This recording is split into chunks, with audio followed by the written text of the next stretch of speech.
I must follow the people. Am I not their leader?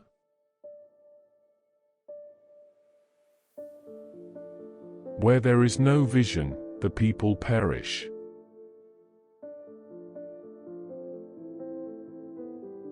A leader is best when people barely know he exists. When his work is done, his aim fulfilled, they will say, "We did it ourselves."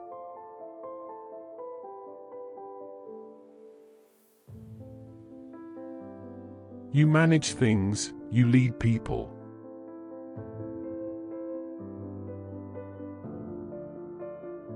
The first responsibility of a leader is to define reality. The last is to say thank you. In between, the leader is a servant.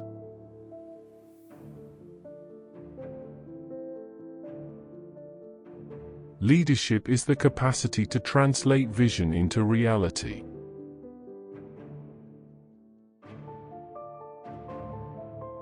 Lead me, follow me, or get out of my way.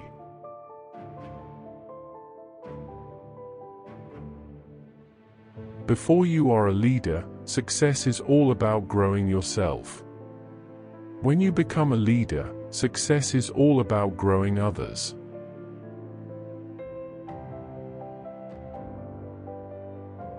A leader is a dealer in hope.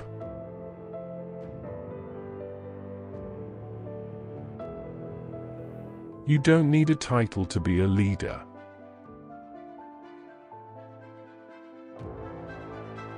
A leader is one who knows the way, goes the way, and shows the way.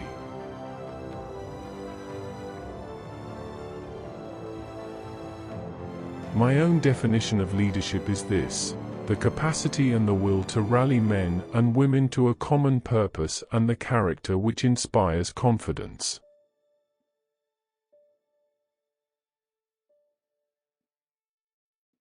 Leadership is lifting a person's vision to high heights, the raising of a person's performance to a higher standard, the building of a personality beyond its normal limitations.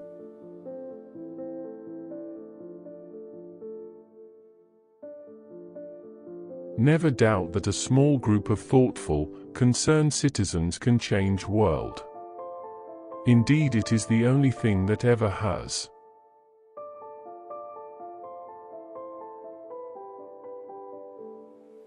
The nation will find it very hard to look up to the leaders who are keeping their ears to the ground.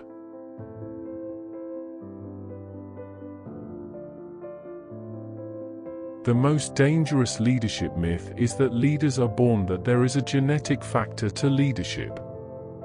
That's nonsense. In fact, the opposite is true. Leaders are made rather than born.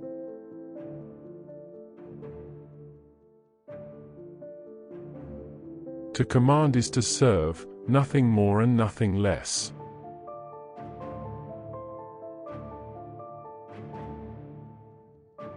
He who has never learned to obey cannot be a good commander.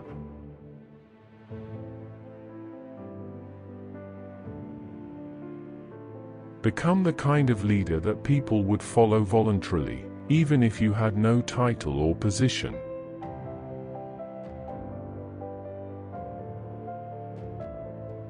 I start with the premise that the function of leadership is to produce more leaders, not more followers.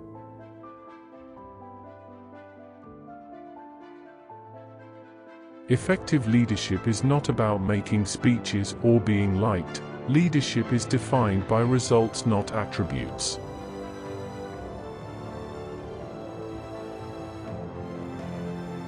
Anyone can hold the helm when the sea is calm.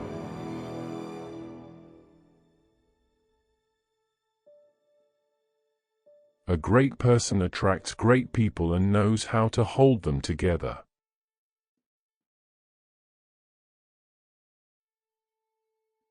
The best executive is the one who has sense enough to pick good men to do what he wants done, and self-restraint enough to keep from meddling with them while they do it.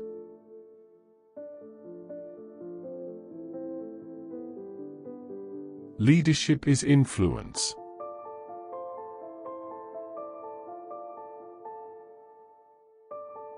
You don't lead by pointing and telling people some place to go. You lead by going to that place and making a case.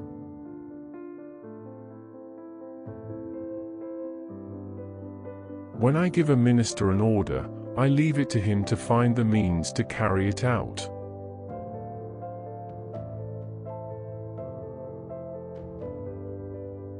Men make history and not the other way around. In periods where there is no leadership, society stands still. Progress occurs when courageous, skillful leaders seize the opportunity to change things for the better.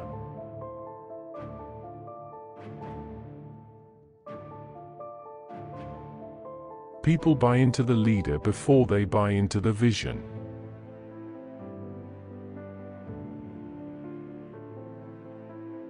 So much of what we call management consists in making it difficult for people to work.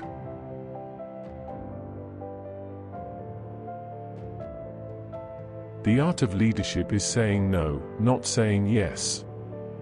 It is very easy to say yes.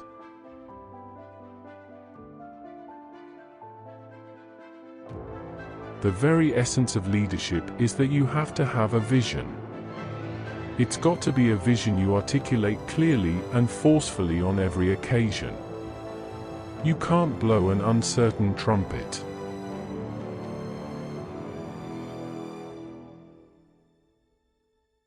The key to successful leadership today is influence, not authority.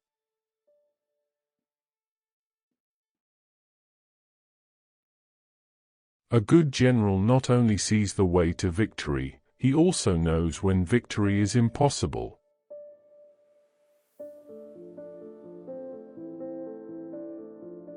A great leader's courage to fulfill his vision comes from passion, not position.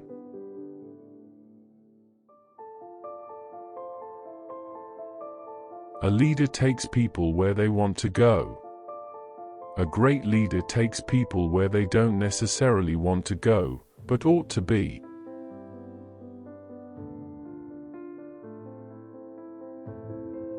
The challenge of leadership is to be strong, but not rude, be kind, but not weak, be bold, but not bully, be thoughtful, but not lazy, be humble, but not timid, be proud, but not arrogant, have humor, but without folly.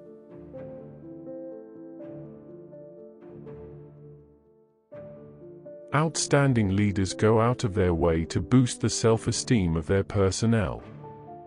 If people believe in themselves, it's amazing what they can accomplish. A true leader has the confidence to stand alone, the courage to make tough decisions, and the compassion to listen to the needs of others.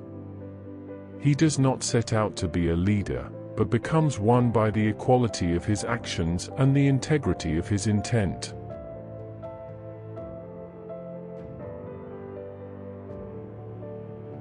A ruler should be slow to punish and swift to reward.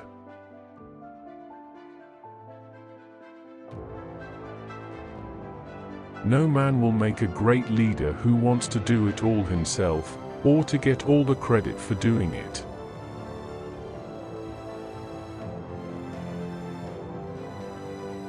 Leadership is the art of getting someone else to do something you want done because he wants to do it.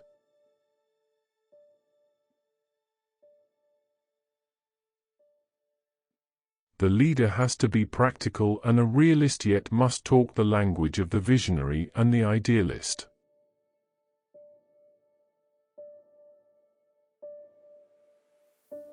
Leaders think and talk about the solutions. Followers think and talk about the problems.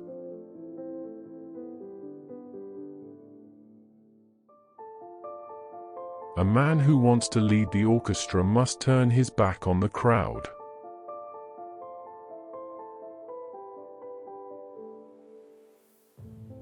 Never tell people how to do things.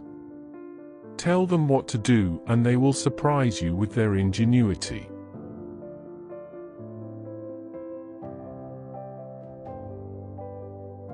As we look ahead into the next century, leaders will be those who empower others.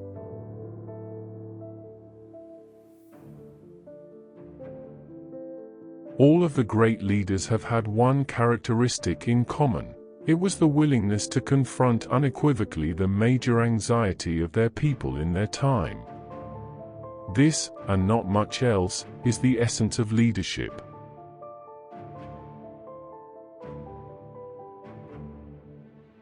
Do what you feel in your heart to be right, if you'll be criticized anyway.